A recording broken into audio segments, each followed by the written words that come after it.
The older you get, the more clearly you're going to realize that most of the time, our plans fall to pieces.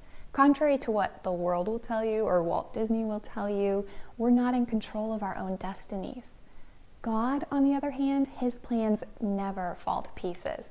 Job says of God, "You can do anything and everything. Nothing and no one can upset your plans."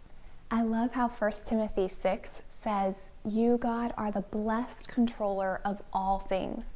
And that all things includes you. That means God has plans specifically for you. In Psalm 139, David says, "In your book, God, were written, every one of them, the days that were formed for me, when as yet there was none of them." That means that before you were even born, God wrote down all the plans that he had for you. It's really, really exciting. However, I feel the need to warn you that God's plans are different from ours. In Isaiah 55, God says, "My thoughts are not your thoughts, neither are my ways your ways. As high as the heavens are above the earth, so high are my ways above your ways, and my thoughts above your ways." It's like this box of puzzle pieces.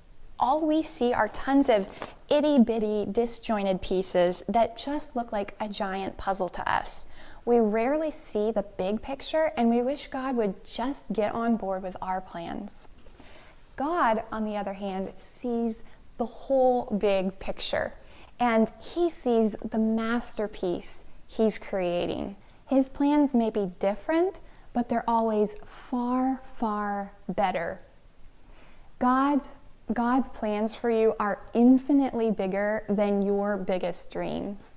And that's why when your plans fall to pieces, you don't have to, because God's plans for you will never fall to pieces.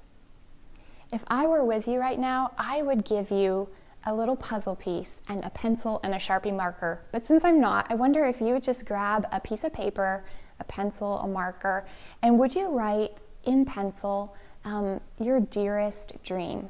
And I'm asking if you'd write it in pencil just as a way of symbolizing, Lord, I'm holding this plan loosely.